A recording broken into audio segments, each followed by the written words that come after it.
নমস্কার বন্ধুরা, বিথিকা সিনহা ব্লগে সবাইকে স্বাগত জানাই। আজ আমি সকাল সকাল চলে এসেছি ছাদে। আজ সকাল থেকে বৃষ্টিটা থেমেছে, একটু একটু রোদও দেখা যাচ্ছে। আজ আমাকে লাউটা তুলতেই হবে, নাহলে অনেকটাই বড় হয়ে যাবে, ভিতরে বীজ হয়ে যাবে, তরকারি খেতে আর ভালো লাগবে না। দেখুন পুরো ছাদটা একদম ভিজে আছে জলে। আমি চাদর ঢাকা নিয়ে সোয়েটার পরে চলে এসেছি ছাদে লাউকে তুলতে। সকালে আমাকে 7:30টার আগেই রান্না বসিয়ে দিতে হয়। তার মাঝে যদি লাউ তোলার কাজ থাকে তাহলে আবার রান্নাটা দেরি হয়ে যায়। দেখুন লাউটা অনেকটাই বড় হয়েছে, আগের বছর তো আরও বড় বড় হচ্ছিল। প্রচণ্ড শীতে এর থেকেও বড় হবে লাউটা।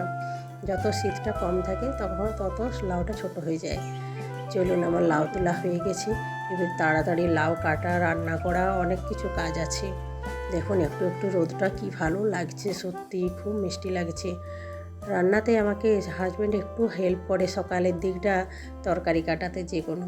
ও বড় লাউটা দেখে প্রথমেই কাটতে বসেছি। না দাঁড়ান, আপনাদেরকেও দেখাই ভিতরটা কি সুন্দর। সত্যি এই পুরো লাউটা হয়েছে আমার, একটু ইউরিয়ার দানা নেই, কোনো কিছু বিষ প্রয়োগ করিনি গাছে। শুধুমাত্র আমার রান্নাঘরে যে সমস্ত জিনিস বার হয় সেগুলো দিয়ে, আর 2-4 মুঠো অবশ্যই গোবর সার। সবজি খোসার উপর থেকে যদি গোবর সার পড়ে তাহলে ডিকম্পোজটা খুব তাড়াতাড়ি হয়। এই কাজের জন্য বিশেষ করে আমি 2-4 মুঠো গোবর সার দিই।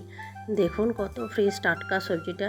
আমি আগের দিনও তুলে রাখতে পারতাম, কিন্তু গাছ থেকে সকালে তুলে তারপর সেটা সঙ্গে সঙ্গে রান্না করা, এত টাটকা কোথায় পাবেন বলুন।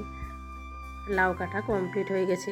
সকালে একটু যদি সবজিটা কেটে হেল্প করে তাহলে তাড়াতাড়ি রান্নাটা করতে হয়। তো ধরুন 9টার আগেই আমাকে রান্না কমপ্লিট করে ফেলতে হয়। আর এই শীতের সকালে খুব তাড়াতাড়ি উঠতেও পারছি না। এই 6:30 মতো সকাল থেকে উঠি। এখন কটা 8টা বাজবে হয়তো। তারপরে আমার একটু সকালে উঠেই আমার একটু যোগা না করতে পারলে 5-10 মিনিট এখন হয়তো টাইম পাই, তাও একটু বসতে হয়, না হলে আমার মনটা খারাপ লাগে। সকালে উঠেই ভাতের হাঁড়ি বসাতে একদম। রান্নাটা আমি সিম্পলভাবেই করি, খুব বেশি মশলা দিই না। ওই তেলের সাথে 5 ফোড়ন আর লঙ্কা একটা দিয়েছি। ঝাল খুব বেশি খেতে পারি না ছেলেটার জন্য, আর আমাদেরও ধীরে ধীরে অভ্যাসটা কমই হয়ে গেছে ঝাল খাওয়ার।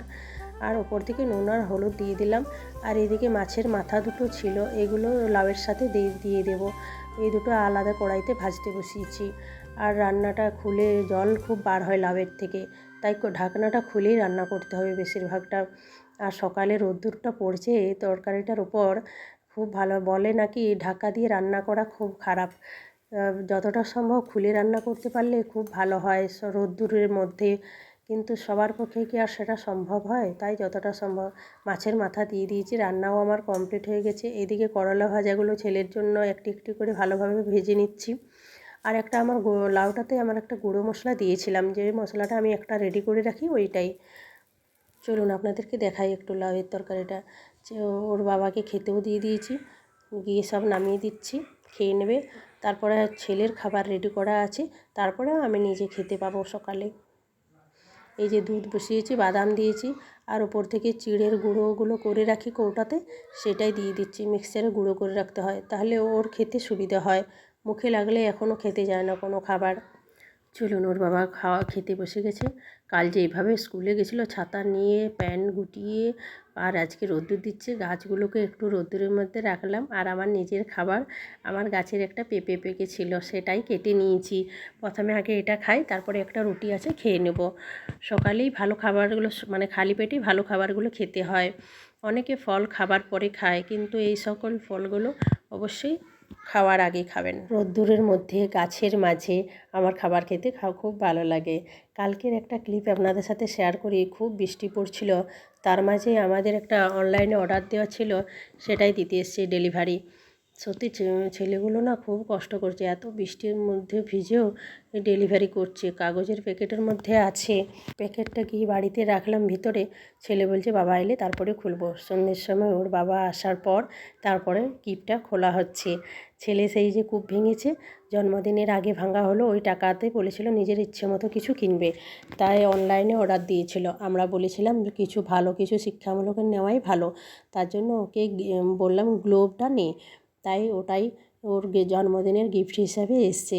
এটাই ভালো, বাচ্চাদের এটা অনেক দিন পর্যন্ত রাখতেও পারবে। আর কিছু খেলনা হলে দুদিনে ভেঙে সেটা নষ্ট করে দেয়, খারাপ করে দেয়। আর এটাতে অনেক কিছু শিখতেও পারবে, আর ওর পক্ষে ভালো হলো। বৃষ্টির জন্য ভালোভাবে দুটো প্যাকেটের ভিতরে দিয়েছি, নাহলে একদম ভিজে যেত। বন্ধুরা, ভিডিওগুলো দেখতে কীরকম লাগছে কমেন্ট করে জানাবেন। আর যারা নতুন দেখছেন তারা অবশ্যই চ্যানেলটি সাবস্ক্রাইব করে পাশে থাকবেন। ছেলে তো খুব এক্সাইটেড, এটা ওর কাজেও আসবে অনেক দিন পর্যন্ত। চলুন এটা ভালোভাবে সেটিং করে নিই, তারপরে আপনাদেরকে দেখাচ্ছি। এই দেখুন, একটা আবার তার সাথে আতস কাজও দিয়েছে, যেটাতে ভালোভাবে ছোট ছোট লেখাগুলো পড়তে পারে। ও তো নিয়ে বসে পড়েছে একদম, যেন কত কিছু বুঝছে। চলুন আপনারা ওর এক্সাইটমেন্ট একটু দেখে নিন ভালোভাবে, ও কত আনন্দ করছে। আর তারপর আজকের ভিডিওটি এখানেই কমপ্লিট করলাম। সবাই ভালো থাকবেন, সুস্থ থাকবেন। দেখা হবে পরের একটি ব্লগে। এটা হচ্ছে আমার একটি গ্লোব আছে। তো এই গ্লোবে আপনাদের অনেক বছর আগের কথা বলবো। তো এই যে দেখতে পাচ্ছেন, এই যে ইন্ডিয়া। হাই বন্ধুরা, আজকে আমি দেখাবো 1990 সালের কাহিনী। তখন এই যে দেখতে পাচ্ছেন, এই যে আপনারা দেখতে পাচ্ছেন যে ভারত না, তখন নেপাল, ভুটান, বাংলাদেশ, মায়ানমার এন্ড তখন চীন তখন আমাদের একটু বন্ধু ছিল। সে সময় মাঙ্গালিয়া কে নিয়ে চীন